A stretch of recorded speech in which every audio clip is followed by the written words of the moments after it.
quando essas algumas, vamos dizer, grandes fortunas se tornam maiores ainda e começam a raciocinar em termos dinásticos, elas têm que vencer o próprio mecanismo da economia de mercado que as constituiu. E só tem um jeito de fazer isso: você tem que dominar o Estado.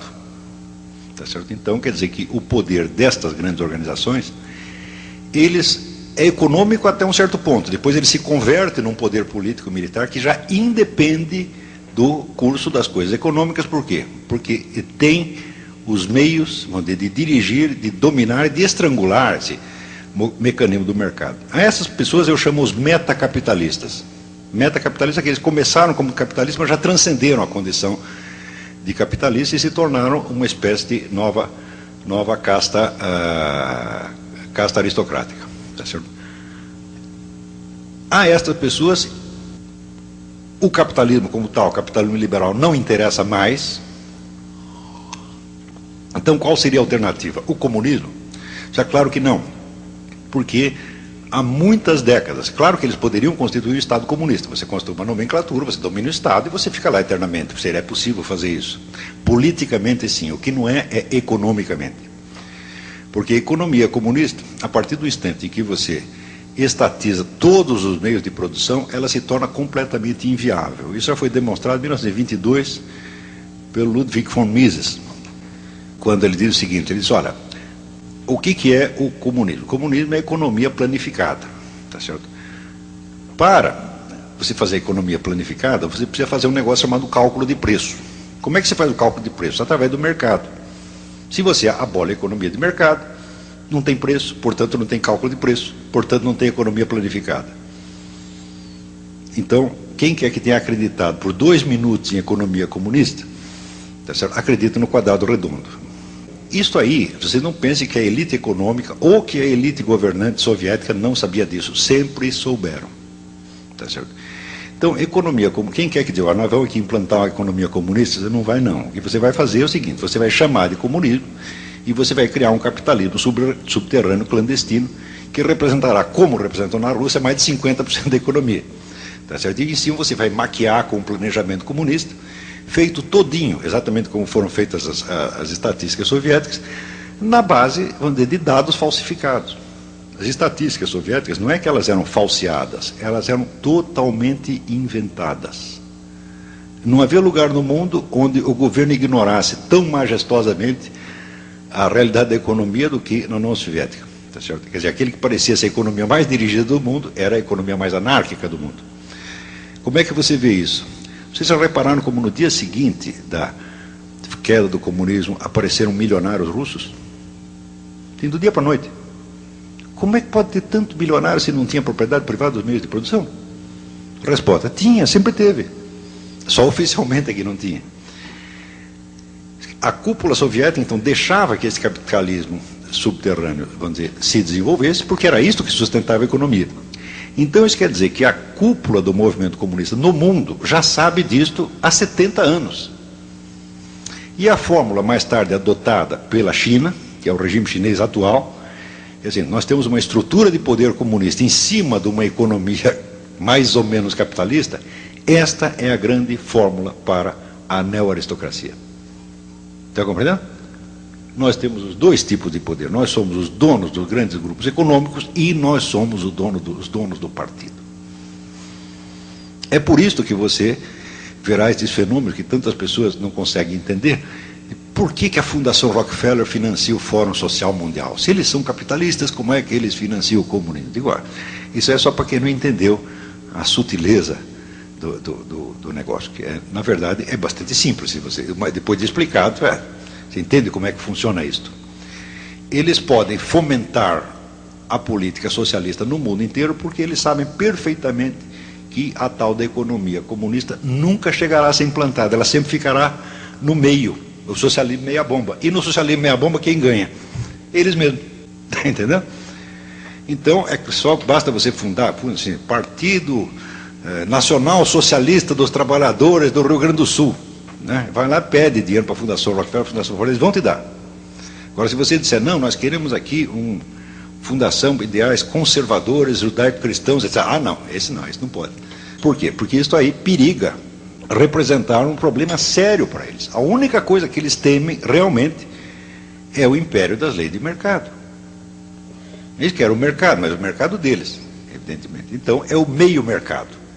É meio mercado e meio socialismo. Eu digo, perfeito, esta é a síntese, este é o regime chinês. Está compreendendo? Então, se você estudar a história do establishment, tá certo? Assim, empresa por empresa, pessoa por pessoa, ideia por ideia, que não nas grandes generalizações sociológicas, mas rastreasse um por um o que foi que o sujeito disse, você verá, por exemplo, que dali saiu, depois da guerra, a famosa política de contenção do comunismo. Já ouviram falar de George F. Kennan? Hein? George F. Kennan era um diplomata, filósofo americano, que inventou a estratégia de contenção do comunismo. Eu digo, olha, suponha o seguinte, que você está armado até os dentes, rico, e você está sendo desafiado por um sujeito pobre e desarmado. Não é isso? Mas que quer acabar com você. Tá certo? O que você faz? Você dá um tiro nele ou você se limita a contê-lo? Esta era a situação no fim da Segunda Guerra. A União Soviética estava absolutamente devastada, a sua economia em frangalhos, o exército não existia mais, mas mesmo assim tinham aquela posição agressiva de se expandir e tomar o mundo. Daí chega o americano e diz, não, nós vamos fazer uma política de contenção. Hoje, a contenção é mostrada como se fosse, vamos dizer, uma decisão da extrema-direita, mais extremada. Imagina que coisa, tentaram conter o comunismo. Mas acontece que a alternativa que se discutia na época não era entre você conter o comunismo ou você deixar ele fazer o que quisesse. Era entre contê-lo e destruí-lo. E optaram pela contenção. Tá certo? Então, a contenção significa o seguinte, o comunismo é tremendamente útil para nós. Nós não podemos acabar com ele. Se acabar com ele, nós vamos ter que inventar outro movimento socialista para pregar a estatização da economia por toda parte. E como eles já estão fazendo isso, então deixa que façam, porque eles implantar o regime que estão dizendo, eles não vão fazer porque ele é economicamente inviável. Toda vez que eles tentarem fazer isso, eles vão se endividar, e para quem que eles vão pedir dinheiro? Para nós mesmos. Como sempre aconteceu, né? O regime comunista sempre sobreviveu de ajuda ocidental, estatal ou privada. Então, não vale a pena acabar com o comunismo, é preciso contê-lo. Então, quer dizer, esta pequena consideração estratégica dessas grandes fortunas custaram aproximadamente, no mínimo 40 milhões de vidas humanas, que foi o que o comunismo matou depois disto. Então, as pessoas que tinham meios de liquidar com aquilo já depois da guerra, não liquidar, não, deixa crescer, é bom para nós. Então, quando se imagina que essa grande elite econômica é cínica, eu digo, você não sabe o que é cinismo, põe cinismo nisso, é muito mais do que está pensando. É? Então, você pode ter certeza que hoje todos os movimentos comunistas, revolucionários, ONGs, direitos humanos, igualitarismos, etc., todos são financiados por eles só por causa disso. Então, isso quer dizer que os próprios impulsos que você possa ter, vamos dizer, de rebelião ou de revolta contra este poder, são usados por ele mesmo. É como se você dissesse, olha, eles compraram todo mundo. Então, você vê, agora, por exemplo, quando o presente governo começa a estudar assim, a chamada privatização da Amazônia. Vamos entregar a Amazônia à administração de ONGs internacionais. Eu sempre disse isso, como eu estou informado do assunto, eu sempre disse, olha, vocês querem saber o que é entreguismo? Espero o PT chegar no poder. Tudo que você diz de entreguismo que houve daqui vai ser fichinha. Eles vão tomar e vão entregar tudo no dia seguinte. Você diz, como? Mas eles são esquerdistas, anti-americanos, anti-imperialistas, etc, etc. Eu digo, tudo conversa mole, não é assim que as coisas funcionam. Porque o grande imperialismo que existe hoje não é o imperialismo propriamente americano. É o imperialismo global que alia o establishment americano a estes grandes movimentos esquerdistas, entre aspas, já que até hoje se deve usar até isso entre aspas, do mundo, aos grandes organismos internacionais, aos remanescentes do poder soviético.